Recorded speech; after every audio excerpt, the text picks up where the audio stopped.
Motivation is often misunderstood.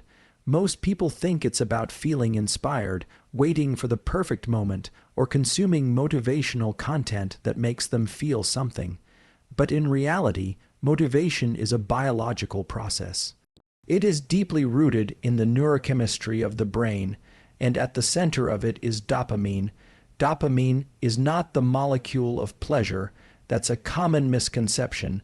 It's the molecule of motivation, pursuit, and drive. When dopamine is released in the brain, it creates a sense of urgency, a sense of "I need to go get that." It biases us toward action. It makes us want to pursue goals, not just enjoy outcomes. Now, here's where it gets important. Dopamine works in a circuit that starts in a part of the brain called the ventral tegmental area, or VTA. From there, dopamine neurons project into other regions, especially the nucleus accumbens and the prefrontal cortex. These areas are critical for evaluating rewards, making decisions, and sustaining long-term effort. This is your biological drive system. When dopamine is activated in this circuit, you feel compelled to act. You feel a pull towards something. The real insight comes from understanding what causes this system to activate and how you can control it. First, dopamine is not just released when you achieve something. It's released in anticipation of the goal. That's the powerful part. You don't need to wait until you cross the finish line. Dopamine is released when your brain detects that a goal is within reach, or even when you simply believe that effort is leading you somewhere valuable. That belief, whether conscious or not, creates a dopamine pulse. That pulse enhances motivation. It sharpens focus. It elevates energy. It even increases your willingness to endure discomfort, because the brain begins to perceive pain as part of progress rather than a threat. But here's the catch: dopamine is not infinite. It's a limited resource that can be depleted if you misuse it. The modern world bombards us with artificial dopamine triggers, social media, junk food, notifications, short-term rewards. Each time we chase a quick hit of dopamine, we weaken the system that governs long-term motivation. Over time, this leads to a desensitization of dopamine receptors. That means your brain starts to need more stimulation to feel the same sense of drive. And eventually, you feel flat, unmotivated, or chronically distracted. So if you want to increase motivation, you need to respect the dopamine system. That starts with strategic control over when and how you activate it. One of the most powerful ways to do that is through what's called effort-based dopamine release. This means learning to associate the feeling of effort, not just success, with reward. When you mentally reward yourself for showing up, for doing the hard work, for pushing through resistance, you train your dopamine system to fire in response to effort. That's critical, because now, motivation doesn't rely on the outcome. It becomes self-sustaining. There's also a biological rhythm to dopamine. For example, dopamine levels are naturally higher early in the day, especially within 60 minutes of waking. That means the early part of the day is the optimal time to lean into high-effort, high-focus tasks. If you align your behaviors with that natural dopamine rhythm, you'll find that motivation becomes more accessible. You're not forcing yourself to act. You're working with your biology. Light exposure in the morning helps increase dopamine tone by triggering retinal ganglion cells that connect to the hypothalamus and set your internal clock. Movement, especially forward movement, like walking, also activates dopamine circuits. These aren't hacks. These are biological levers. When used correctly, they tune the brain into a state of readiness. Another key point is that dopamine is relative, not absolute. That means if you're constantly spiking dopamine through artificial means, natural goals feel less rewarding. But if you remove unnecessary stimulation and return to baseline, even small progress begins to feel satisfying again. That's a powerful reset. It's how you regain control over your motivation. Dopamine is not about hype. It's not about tricks. It's about precision control of your internal reward system. When you understand how this molecule works and how it shapes behavior, you realize that motivation is not something you need to chase. It's something you can generate, regulate, and sustain deliberately through biology, informed actions. To build lasting motivation, it's essential to understand how the brain organizes behavior. Motivation is not a fixed trait, it's a process built through structured action. The brain is designed to pursue goals, but not just any goals, clear, specific, and measurable goals. When those goals are broken down into smaller, achievable units, you engage the neural circuitry responsible for persistence, effort, and long-term engagement. Goal-directed behavior begins with clarity. Vague goals do not activate the brain in the same way that specific ones do. For example, saying, "I want to be healthier," does not give the nervous system a clear target, but saying, "I will do 20 minutes of resistance training 3 times a week at 7 a.m." allows the brain to create a concrete representation. This clarity is processed by the prefrontal cortex, the part of the brain involved in planning, focus, and decision-making. When you set a specific goal, your brain generates a cognitive map, a mental layout of the steps needed to reach the target. Each step, when completed, acts as a micro-win. These incremental achievements are not just symbolic. They produce actual neurochemical shifts, including pulses of dopamine that reinforce the behavior. Every small win confirms that progress is being made. This closes the loop between effort and reward and builds what neuroscientists call motivational salience, a state where your brain starts to prioritize the task automatically. One of the most powerful aspects of this system is subjective reward. It's not the size of the win that matters, it's the way you perceive the win. If you consciously acknowledge progress, no matter how small, the brain encodes that moment as success. That encoding strengthens neural pathways associated with drive and resilience. Over time, the brain learns effort equals reward. That's how you train it to keep going even when motivation feels low. This is especially important because the brain does not respond well to ambiguity. When a task feels too large, undefined, or overwhelming, it activates the amygdala, a brain structure associated with stress and avoidance. This is where procrastination and paralysis begin. But when a large goal is reframed into a manageable step, one that can be completed in the next 10 minutes, the threat response decreases and motivation circuits regain control. There is also a critical relationship between momentum and motivation. Once you complete a small task, dopamine increases, which in turn enhances focus, reduces perceived effort, and prepares you to tackle the next step. This cascading effect is what drives sustained output. It's not about willpower. It's about using biology to generate motion and then letting that motion build into momentum. Importantly, incremental wins help build self-directed confidence. You're not relying on external validation. You're building an internal reference system. Each small action you complete becomes evidence that you are capable of execution.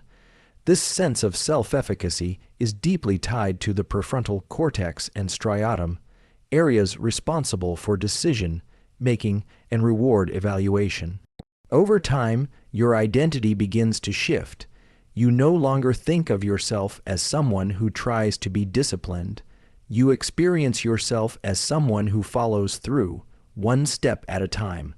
Another important factor is feedback. Immediate feedback, even if it's just tracking your progress visually on a whiteboard, a calendar, or a notes app, forces the brain's sense of control and direction. Visualizing progress creates a direct link between effort and outcome, which activates the mesolimbic dopamine system. This system is tuned to recognize patterns of progress and uses them to guide future behavior. Crucially, when goals are linked to meaningful outcomes, something that resonates with your values or long-term vision, the dopamine system responds more strongly. The brain is not just tracking success, it's evaluating whether the success matters. That means aligning short-term actions with long-term purpose enhances the motivational circuitry. Incremental wins also serve as a buffer against setbacks. When failure occurs, and it will, the brain doesn't perceive it as a full collapse. Instead, it sees it as a temporary deviation from an otherwise successful pattern. This is critical for mental resilience. It allows the system to recalibrate rather than quit. The brain prefers patterns over perfection.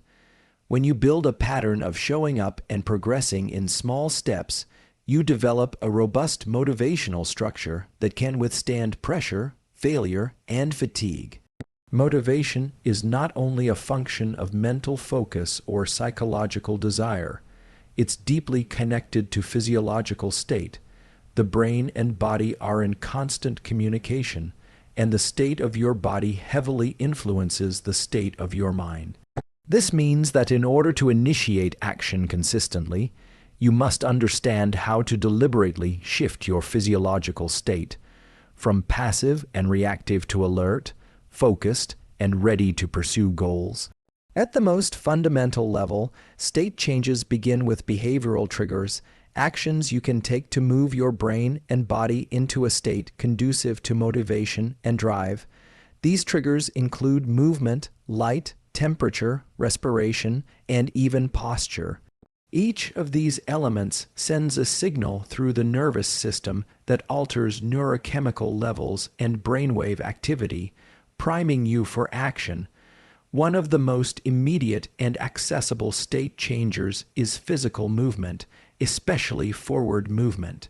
From an evolutionary and neurological standpoint, forward motion is linked to the activation of the dopaminergic system, particularly in the midbrain. When you begin walking, even at a moderate pace, the brain begins to release low levels of dopamine. That dopamine signals to the rest of the nervous system that you are in a mode of pursuit. This is why people often report feeling clearer, more energized, and more focused after a brisk walk, even without caffeine or other stimulants. The movement itself creates a cascade of neurochemical responses that set the brain into a goal-oriented mode. Another powerful behavioral trigger is light exposure, especially within the first 30 to 60 minutes after waking. When bright light, ideally natural sunlight, hits the retina, it activates a pathway from the eye to the suprachiasmatic nucleus in the hypothalamus, which sets the circadian rhythm. This light signal also indirectly boosts dopamine and cortisol levels, both of which are crucial for alertness, energy, and readiness. The spike in cortisol in this context is not related to stress. It's a healthy time-appropriate increase that prepares the body for focused effort. Missing this light exposure delays the internal clock and leads to a foggy, unmotivated state later in the day. It's not just about mindset, it's about misaligned neurobiology. Breathing patterns also have a rapid and direct influence on brain state. Slow, deep nasal breathing, particularly with extended exhales, can regulate stress and improve focus by reducing activation in the sympathetic nervous system. On the other hand, short bursts of rapid inhales followed by longer exhales, sometimes referred to as physiological sighs, can rapidly increase alertness and shift the brain into a more active, responsive state. These breathing techniques can be used strategically before high-effort tasks or when transitioning out of low-energy periods. Cold exposure is another potent trigger. A cold shower or brief immersion in cold water can rapidly increase the release of norepinephrine and dopamine in the brain.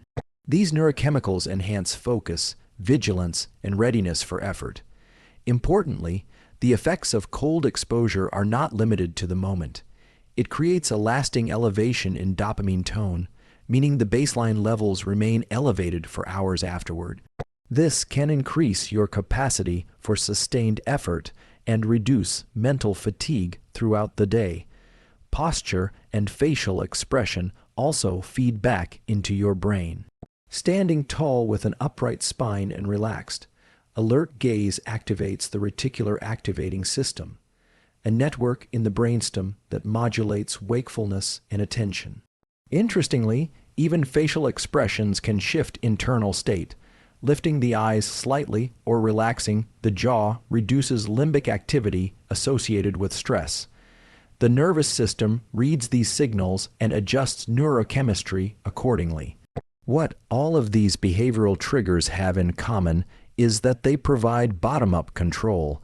Instead of trying to think your way into action, you act your way into a different state. You use the body to shift the brain. These are not hacks. They are entry points into the biological systems that govern attention, energy, and motivation. In real terms, this means that the most effective way to start a task, especially one that requires high focus or effort, is not to sit still and try to will your way into it, but to create a state shift. Stand up, walk, breathe, expose yourself to light, change the temperature. These actions tell your brain, it's time to engage, it's time to pursue, it's time to move towards something meaningful. There is a neurological principle known as state-dependent cognition, the idea that the brain's ability to focus, solve problems, and sustain motivation is directly tied to the physiological state you are in at the time. This means that motivation is not just a product of mindset or goals. It is built in real time by deliberate shifts in your internal state. And once your state changes, your entire relationship to effort, reward, and discipline shifts with it. To build lasting motivation and drive, it's essential to differentiate between external rewards and internal rewards. Most people rely heavily on external reinforcement, money, praise, promotions, achievements. While these can be powerful motivators, they are also limited. They're often delayed, inconsistent, or entirely out of your control. More importantly, when you rely exclusively on external rewards, your drive becomes conditional. You only act when the outcome seems worth it. When that external validation disappears, so does your motivation. The most sustainable form of motivation comes from learning to create internal reward systems, neurobiological mechanisms that allow you to experience satisfaction from the process itself, rather than just the result. This doesn't mean ignoring outcomes.